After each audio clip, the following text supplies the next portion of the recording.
ನಮಸ್ಕಾರ ಸ್ನೇಹಿತರೆ. ಕೆಲವೊಂದು ಸಲ ತಿರುವುಗಳು ಜೀವನಕ್ಕೆ ಯಾವ ರೀತಿ ಕೊಡ್ತವೆ ಅಂತ ಗೊತ್ತಾಗೋದಿಲ್ಲ. ಅದೇ ರೀತಿ ಯಾವುದೋ ಒಂದು ಹಳ್ಳಿಯಲ್ಲಿ ಕುಟುಂಬದ ಜೊತೆ ಇದ್ದಂತಹ 26 ವರ್ಷದ ವಯಸ್ಸಿನ ಒಬ್ಬ ಬಾಲಕ ಸತತವಾಗಿ ರಾಜಕೀಯಕ್ಕೆ ಇಳಿದು ಲೋಕಸಭೆಗೆ ಸೇರೋದು ಸುಮ್ಮನೆ ಅಲ್ಲ. ಅದೇ ರೀತಿ ಭವಿಷ್ಯದಲ್ಲಿ ಈ ವ್ಯಕ್ತಿ ಮುಖ್ಯಮಂತ್ರಿ ಆಗ್ತಾರೆ ಅಂತ ಊಹೆ ಮಾಡೋದಕ್ಕೂ ಸಾಧ್ಯ ಇಲ್ಲ. ಸತತವಾಗಿ 2ನೇ ಬಾರಿ ಮುಖ್ಯಮಂತ್ರಿ ಆಗಿ ಅಧಿಕಾರವನ್ನು ಹಾಗೂ ರಾಜ್ಯವನ್ನು ಆಳೋದು ಸುಮ್ಮನೆ ಮಾತಲ್ಲ. BSc ಪದವಿಯನ್ನು ಪಡೆದು ಸನ್ಯಾಸತ್ವವನ್ನು ಸ್ವೀಕರಿಸಿ ಕುಟುಂಬವನ್ನು ತೊರೆದು ರಾಜ್ಯವನ್ನು ಆಳುವಂತಹ ಮುಖ್ಯಮಂತ್ರಿ ಯಾರು, ಅವ್ರ ಕಥೆ ಏನು ಅಂತ ಈ ಒಂದು ವಿಡಿಯೋದಲ್ಲಿ ನಾನು ಸಂಪೂರ್ಣವಾಗಿ ತಿಳಿಸ್ತೇನೆ. ಈ ವಿಡಿಯೋವನ್ನು ನೀವು ಸಂಪೂರ್ಣವಾಗಿ ವೀಕ್ಷಿಸಿ. ತುಂಬ ಕುತೂಹಲದ ಮಾಹಿತಿಗಳನ್ನು ನಾನು ನಿಮಗೆ ಕೊಡ್ತೇನೆ. ನನ್ನ ಚಾನಲ್ ನೀವಿನ್ನೂ ನೋಡಿಲ್ಲ ಅಂತ ಅಂದರೆ ನನ್ನ ಚಾನಲ್ ನೋಡಿ, ಶೇರ್ ಮಾಡಿ, ಲೈಕ್ ಮಾಡಿ ಹಾಗೂ ಸಬ್ಸ್ಕ್ರೈಬನ್ನು ಮಾಡಿ. ಆತ್ಮೀಯರೇ, ನಾವು ರಾಜಕೀಯದಲ್ಲಿ ಹಲವಾರು ನಾಯಕರನ್ನು ಇಲ್ಲಿವರೆಗೆ ನೋಡಿದ್ದೇವೆ ಹಾಗೂ ಕಂಡಿದ್ದೇವೆ, ಕಾಣ್ತಾನೂ ಇದ್ದೇವೆ. ಆದರೆ 26ನೇ ವಯಸ್ಸಿಗೆ ರಾಜಕೀಯ ರಂಗಕ್ಕೆ ಇಳಿದು ಮೊದಲ ಬಾರಿಗೆ ಗೋರಖ್ಪುರದಿಂದ ಆಯ್ಕೆಯಾಗಿ ಲೋಕಸಭೆ ಸೇರಿದ ಹಾಗೂ ಸತತ 5 ಬಾರಿ ನಿರಂತರ ಲೋಕಸಭಾ ಸದಸ್ಯರಾದ ಪ್ರಸ್ತುತ ಈಗಿನ ಉತ್ತರ ಪ್ರದೇಶದ ಮುಖ್ಯಮಂತ್ರಿಯಾಗಿ ಇರುವಂತಹ ಯೋಗಿ ಆದಿತ್ಯನಾಥ್ ಅವರ ಬಗ್ಗೆ ನೀವು ಕೇಳಿರಬಹುದು. ಆದಿತ್ಯನಾಥ್ ಅವರು ಇಂದಿಗೂ ಕೂಡ ಉತ್ತರ ಪ್ರದೇಶದ ಮುಖ್ಯಮಂತ್ರಿ ಆಗಿ ಕಾರ್ಯವನ್ನು ನಿರ್ವಹಿಸುತ್ತಿದ್ದಾರೆ.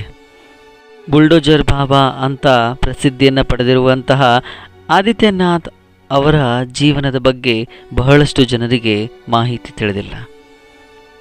ಆದಿತ್ಯನಾಥರ ಮೂಲ ಹೆಸರು ಅಜಯ್ ಸಿಂಗ್ ಬಿಸ್ಟ್. ನಂತರ ಸನ್ಯಾಸತ್ವ ಸ್ವೀಕರಿಸಿದ ನಂತರ ಆದಿತ್ಯನಾಥ್ ಅಂತ ಬದಲಾಯಿತು.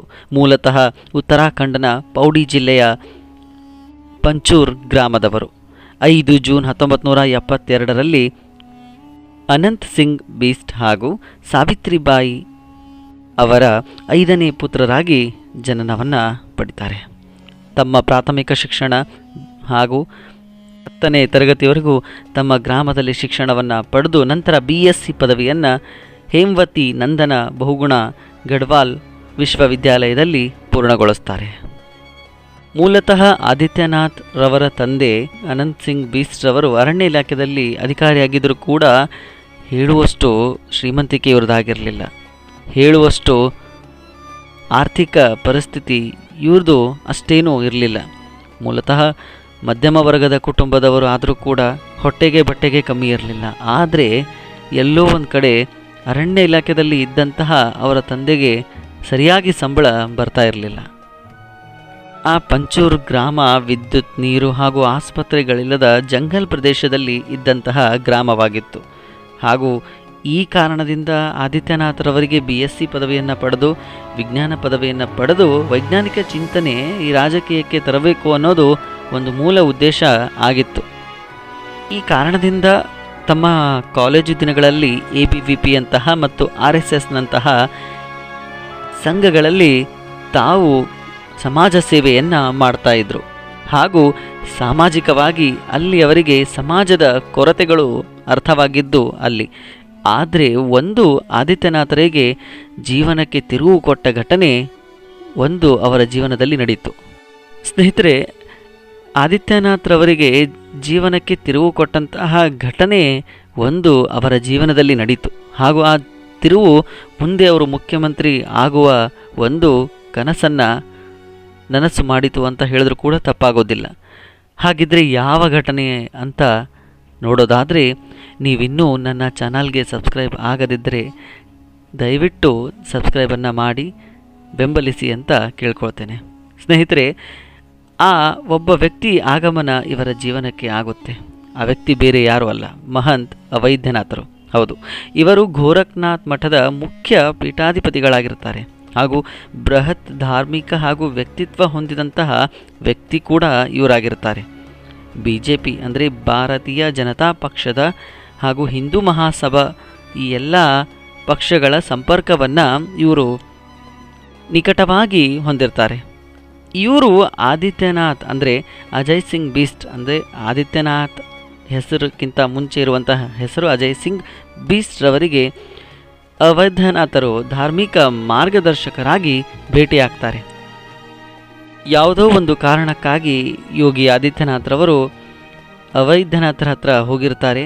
ಧಾರ್ಮಿಕವಾಗಿ ಮಾರ್ಗದರ್ಶನ ಪಡೆಯುವುದಕ್ಕಂತ ಹೋದಾಗ ಆದಿತ್ಯನಾಥರ ಒಂದು ವ್ಯಕ್ತಿತ್ವವನ್ನು ನೋಡಿ ಅವರ ಒಂದು ನಾಯಕತ್ವದ ಒಂದು ಅಂಶವನ್ನು ಇವರು ಗುರುತಿಸ್ತಾರೆ.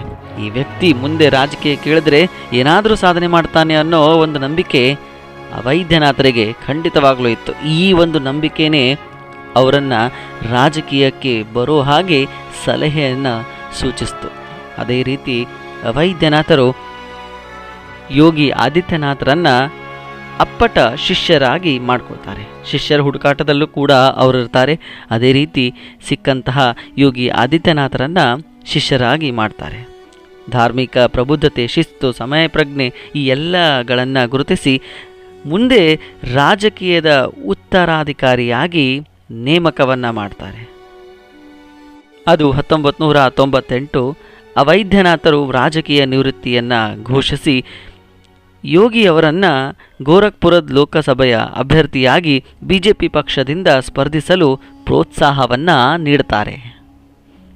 ನಂತರ 1994ರಲ್ಲಿ ಮಹಂತ್ ಅವೈದ್ಯನಾಥರು ದೀಕ್ಷೆಯನ್ನು ಪಡೆದು ಗೋರಖ್ ಮಠದ ಉತ್ತರಾಧಿಕಾರಿಯಾಗಿ ಯೋಗಿ ಆದಿತ್ಯನಾಥರನ್ನು ನೇಮಕ ಮಾಡ್ತಾರೆ, ಸನ್ಯಾಸತ್ವವನ್ನು ನೀಡ್ತಾರೆ. 1999, 2004, 2009, 2014, 2019 ಈ ಎಲ್ಲ 5 ವರ್ಷಗಳ ಕಾಲ ಲೋಕಸಭಾ ಗೆಲುವನ್ನು ಯೋಗಿ ಆದಿತ್ಯನಾಥರು ಸಾಧಿಸ್ತಾರೆ. ನಂತರ 2017ರಲ್ಲಿ ಉತ್ತರ ಪ್ರದೇಶದ ವಿಧಾನಸಭೆಯಲ್ಲಿ ಮುಖ್ಯಮಂತ್ರಿಯ ಅಧಿಕಾರವನ್ನು ವಹಿಸಿಕೊಳ್ತಾರೆ. ಯೋಗಿ ಆದಿತ್ಯನಾಥರು ಇಂದು ಕೂಡ ರಾಜಕೀಯ ನಾಯಕರಷ್ಟೇ ಅಲ್ಲ, ಅವರು ಒಂದು ಆಧ್ಯಾತ್ಮಿಕ ಸಂಪ್ರದಾಯದ ಪೀಠಾಧಿಪತಿಗಳು ಕೂಡ ಹೌದು, ಒಂದು ನಾಥ ಪಂಥದ ಯೋಗಿಗಳು ಕೂಡ ಹೌದು. ಇವರ ಮಾತುಗಳನ್ನು ನೀವು ಕೇಳಿರಬಹುದು. ಇವರ ಮಾತುಗಳಲ್ಲಿ ಹೆಚ್ಚು ಸ್ವಾಮಿ ವಿವೇಕಾನಂದರ ಪ್ರಭಾವ ಸ್ಪಷ್ಟವಾಗಿ ಕಾಣಿಸುತ್ತೆ. ದೇಶ ಸೇವೆಗೆ ದೈವ ಸೇವೆ ಎಂಬ ತತ್ವವನ್ನು ಹೊಂದಿರುವಂತಹ ವ್ಯಕ್ತಿ ಆದಿತ್ಯನಾಥರು. ಯುವಕರನ್ನು ಶ್ರದ್ಧಾ ಮತ್ತು ಶಕ್ತಿಗೆ ಒತ್ತು ನೀಡುವುದು ಇವರ ಮೂಲ ಉದ್ದೇಶವಾಗಿದೆ. ಉತ್ತರ ಪ್ರದೇಶದ ಮುಖ್ಯಮಂತ್ರಿ ಆದಮೇಲೆ ತೆಗೆದುಕೊಂಡ ನಿಲುವುಗಳು ಕೂಡ ಮತ್ತು ಯೋಜನೆಗಳು ಕೂಡ ಅಷ್ಟೇ ವ್ಯವಸ್ಥಿತವಾಗಿದೆ. ಕಾನೂನು ಸುವ್ಯವಸ್ಥೆ ಕಠಿಣಗೊಳಿಸುವ ನಿಲುವು ಹಾಗೂ ಮಾಫಿಯಾ ವಿರುದ್ಧ ಕಾರ್ಯಾಚರಣೆಗಳನ್ನು ಮಾಡ್ತಾರೆ. ಅಭಿವೃದ್ಧಿ ಯೋಜನೆಗಳು ಬೃಹತ್ ರಸ್ತೆ ಆಗಿರ್ಬೋದು, ವಿಮಾನ ನಿಲ್ದಾಣಗಳಾಗಿರ್ಬೋದು, ಕೈಗಾರಿಕಾ ಕೇಂದ್ರಗಳಾಗಿರಬಹುದು, ಈ ಎಲ್ಲವನ್ನು ಅಭಿವೃದ್ಧಿ ಮಾಡ್ತಾರೆ. ನಂತರ ಮುಖ್ಯವಾಗಿ ಆಧ್ಯಾತ್ಮಿಕ ಸ್ಥಳಗಳನ್ನು ಪುನರ್ ನಿರ್ಮಾಣ ಮಾಡುವುದು ಇವರ ಮೂಲ ಒಂದು ಉದ್ದೇಶವಾಗಿದೆ. ಹಾಗೂ ಪ್ರವಾಸೋದ್ಯಮ ಬೆಳೆಸುವ ಯೋಜನೆ ಕೂಡ ಅಷ್ಟೇ ಸ್ಪಷ್ಟವಾಗಿ ನಾವು ಅವರ ಅಧಿಕಾರದಲ್ಲಿ ಕಾಣಬಹುದು.